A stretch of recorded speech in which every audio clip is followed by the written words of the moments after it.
Good morning. Come in. Hello, Paul. Hello, Matt. Hello, Mark, Luke, John. Hello, welcome. I am John Beckmann, Professor John Beckmann, Dr. John Beckmann, U.S. Senate GOP primary candidate in the state of Alabama. Vote for me March 3rd. Today we're in a new spot. This is my kitchen, not in my garage today, because we got the AC, we got the air conditioning in here. So we are ready to go. So today we're going to talk about some critiques of some of the philosophies and ideas of Bernie after me watching the Bernie with Joe Rogan show. So I took down some notes and I'm going to kind of go through some of my thoughts, some of my criticisms, and some of the things that I don't think Bernie gets. But otherwise, what's happening in the news? Did you see that Andrew Cuomo was called Fredo? Fredo from the Godfather, which is Fredo was the weakest son who everybody did not like. And somebody went up to Andrew Cuomo and called him Fredo, and he got super mad, and he said that was the new Italian slur. So I don't know if that's true. But that Fredo, that insult comes from Rush Limbaugh. That's an ad hominem from Rush Limbaugh. So I thought that was kind of funny if you if you haven't seen that. The other thing that I guess I'm not going to talk about today, but other people are not talking about that I want to know about, the dog that didn't bark. I want to know what's going on in Hong Kong. I've just seen pictures, like they have like whole airports full of protesters, and I just seen this morning on Twitter that there were videos of like Chinese military trucks rolling in there ready to like crack down. So I have no idea what's going on there, but nobody in the mainstream media is covering it. Hey Shauna, welcome. So, okay, let's get to the actual topic. Let's talk about Bernie on Joe Rogan. I'm just going to go through some of the points that he brought up. My kids are coming in here. Go away!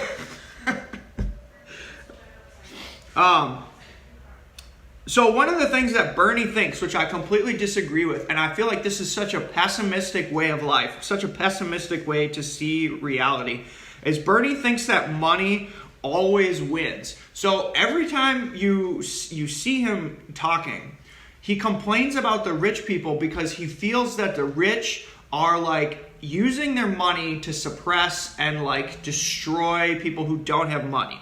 And the fundamental argument underneath that is that assumes that in all cases, money will always win an argument. Okay, and that is not true. Like the tobacco companies had much more money than the people who were fighting against the tobacco companies, okay? And the tobacco companies won for a while, but in the long run, the tobacco companies, like the propaganda was overturned. So money does not always win. So I fundamentally disagree with that pessimistic view of life that there's rich people who are controlling it's almost like he has this conspiracy theory that there's like a rich cabal that is manipulating everything. Money does not always win. And the best way to beat money's influence, so money is strong, but the best way to beat money's influence is creative ideas. Creativity and a better idea will always beat infinite money, okay? A better idea will always win. And this is actually true in science as well. This is a debate in science, in the science community, as there's big labs, there's big monster labs that have millions and millions and millions of dollars, and they just hire basically armies of people to attack research questions. And then there's tiny labs with just 2 to 3 people, one person maybe even, that get just tiny amounts of grant money. But those small labs can still compete with the big labs because one creative idea can be the idea that overturns a completely whole paradigm.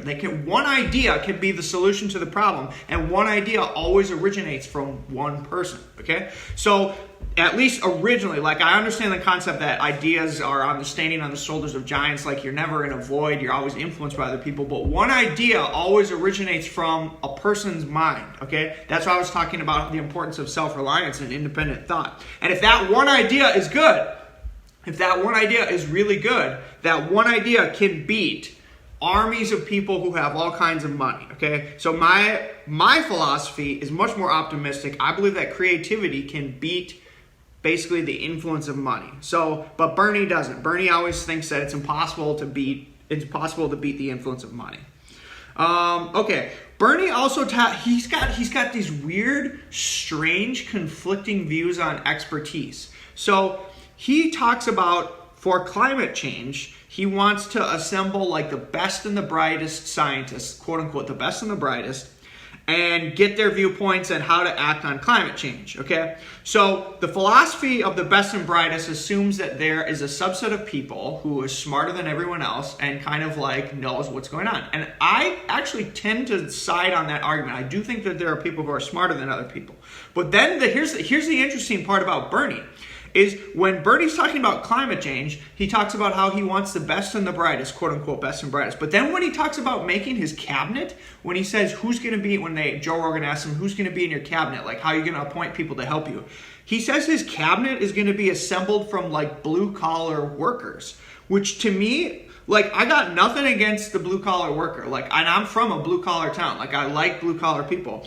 But I'm just not sure, like, do you want somebody who knows how to use a hammer instead of like knows how to do statistics running the government? I don't know. I like, so basically what I'm saying is, in some cases Bernie's like, oh, we need the best and the brightest, and then in other cases he's like, well, I'm going to assemble an entire cabinet of blue collar people. So it's like, I just don't know if that is the best thing. To me, the way that I think is there's always a good person for the job, and you want the best person for the job, okay? And if the job pertains to blue-collar stuff, you probably want a blue-collar guy because that guy's in the trenches and he knows the problems, okay? But if the job is something like head of the NIH, like head of science, or maybe like the general of the military, like you don't want a blue-collar guy doing as a general. Like you want a general. Like, you know what I mean? Like you have to gauge what's needed, the expertise, what's needed for the job, and get that person. So I don't like Bernie's idea that he's just gonna like stack the cabinet with like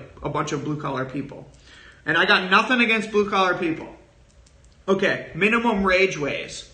So Bernie says, I want to raise the minimum wage to $15. And Joe Rogan's like, well, if you raise the minimum wage to $15, doesn't that mean that a bunch of the young kids who are basically working the first time their job working at McDonald's, aren't those people going to get fired because the employer can't afford to pay those very, very low-skilled people, $15 an hour? Won't those people get fired? And then Joe Rogan had a decent comment. He was basically like, can't we have like a graded form of minimum wage where like maybe if you're at this level of expertise you make this much, but if you're just starting out in the workforce, like you can't be paid $15 because nobody can afford that. And Bernie straight up says, no, we're not going to do graded minimum wage. Everybody has to be paid the same. And here's the thing, is he says companies will all share the equal burden. So that is completely not true, because what Bernie doesn't see is that it's like his brain does not see quantitative size differences in companies. Like a company, and he uses Amazon as a reference. He says, well, we convinced Amazon to raise their minimum wage. And it's like, okay, Amazon is the biggest company like in the United States. They can afford to take like a hit. But if you're talking about like mom and pop shop or like the local McDonald's, if you're talking about like the local, she loves the paintings behind me. This is from my daughter. The chickens is from my daughter. This is, I'll just show you guys. This is a self-portrait of Elaine. This is chickens from my other daughter. And then this is a painting of my wife from my daughter. They're cute pictures. You lost my train of thought. What I was saying is there's size differences, right? There's size differences in companies. A company like Amazon can afford to pay people $15 because they make so much money and they're so big. But a mom and pop shop or your local business or the local McDonald's cannot afford to pay somebody who's just going to flip burgers $15 an hour. That will cause that business to go out of business, or they will just replace them with robots like you are seeing at McDonald's. Every time you walk into McDonald's now, you see the robotic order system. That is because they cannot afford to pay minimum wage, and they're thinking in the long term how they can just get rid of workers instead of paying them minimum wage. So Bernie has no quantitative concept of size differential in companies, and he thinks that raising that minimum wage is going to be shared equally across all companies. That's just crazy. It's crazy thought. Okay, another concept that I want to philosophically talk about, and this is actually, I don't quite know where I fall. So Bernie says healthcare is a right. okay?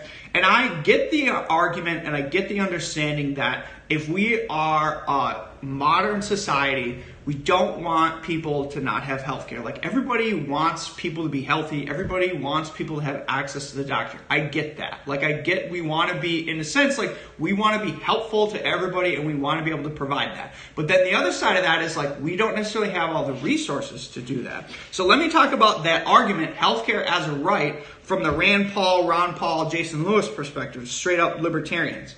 Okay, so when you say something is a right, that means that each person has that without the cost of somebody else sacrificing. So, like, if you have the right to liberty, that means that nobody else has to sacrifice anything in order for you to have liberty. If you have the right to happiness, nobody else on the planet has to sacrifice something for you to have happiness. Now, apply that same philosophical principle to healthcare. Healthcare is provided by what? Healthcare is provided by other people who are called doctors. Now imagine you live in a town, a very small town that has one doctor, okay? And you get sick and you go to that doctor and you say, healthcare is a right, treat me now, give me my surgery. And imagine that doctor says, dude, I'm going on vacation. Like, I'm getting out of here. Or imagine that doctor says, like I gotta do my own thing. Like, I got my own stuff at home. Like, I gotta go home. Like, in order for you to say that healthcare is a right, that means you have to coerce the doctor and force the doctor into serving you, even if he doesn't want to. Now, apply this to Medicaid and Medicare. So Medicaid and Medicare are two systems that Bernie wants. Bernie wants to expand Medicare, okay? The problem with Medicare is Medicare does not pay the doctor the going rate for his services. So when Medicare patients go to doctors, the doctor says, well, I don't really want to treat the Medicare patients because they don't pay me. They don't pay me what they owe me. They're not paying the cost of the care, okay? So when you say healthcare is a right, the only way you can enforce that is to force the doctor to sacrifice his own rights to serve somebody else. And that is not a philosophical right.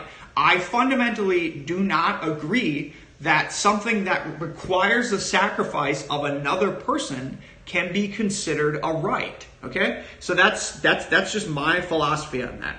And then the last thing, I'll just quick finish up. The last thing he was talking about, again, iteratively, he just recursively talks about free education, okay? And I've said this over and over and over and over again. Education is already free, okay? You can get free completed courses, college coursework online. It's free. It's on YouTube from Harvard, MIT, Columbia, the best colleges in the nation. You can go and get free education online.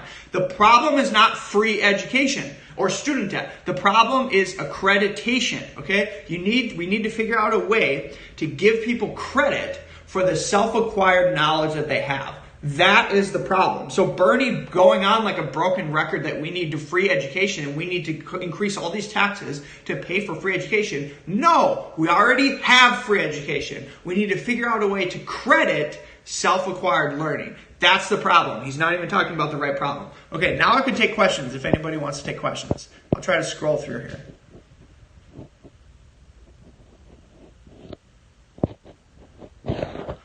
By us not having free healthcare, doesn't that give us competition, which gives us better healthcare? Yeah, that's a good comment. So one of the things is if we give free healthcare to everybody, it is a fact that the quality of that healthcare will go down. Okay, one of the reasons that healthcare is expensive is because you have to take a very, very smart person and you have to put them in school for 12 years. And that costs like $200,000, okay? Nobody in their right mind is ever going to do that unless they can make money, okay? And so what people also don't acknowledge is they think that all doctors are created equal. That's not true. There are some shitty doctors, and there are some really, really good doctors, and there are some doctors all in between, okay? So when you say, so what people don't understand is that the reason healthcare costs a lot of money is because people like to pay for the best doctors. But if you all of a sudden make healthcare free, that means everybody is going to maybe have access to a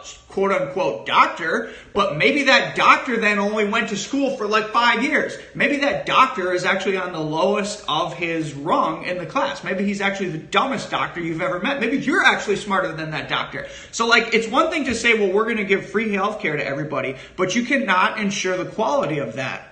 Had a valid point, but his comment got blocked. What was his comment? I didn't block him. What was the guy's comment? So anyway, what I'm trying to say is that if you say we're going to give healthcare to everybody, first, we don't even have enough medical schools in the United States to train the doctors required. We already have a lack of medical schools. We don't have enough, okay? And if you all of a sudden increase the demand, which you're going to do, everybody gets free doctors, we're going to all of a sudden have to train like 1 million new doctors, okay? And those doctors are not going to be all of equal quality, okay? And that's one thing, when you expand something, the quality inevitably goes down, because the reason medical schools are hard to get into is because they only select the best and the brightest, because they don't want dumb doctors coming out of their medical school. And you don't want to go to a dumb doctor. You don't want to go, I'll bring this back to the point. And again, I got nothing against blue collar guys, but you don't want to go to a blue collar doctor. You don't want to go to a blue collar brain surgeon. I want the whitest, not the white collarist. Okay, let me be clear, because people are going to take that out of context. I want the white collarist, the nerdiest, the smartest doctor to do my brain surgery. LOL, close call. Yeah, don't take that out of context. I did not say racially white. Give me Ben Carson. Give me Ben Carson as my neurosurgeon. Don't get me in trouble on that. Don't pull me out of context. Okay, I'm going to end it there before I shoot myself in the face.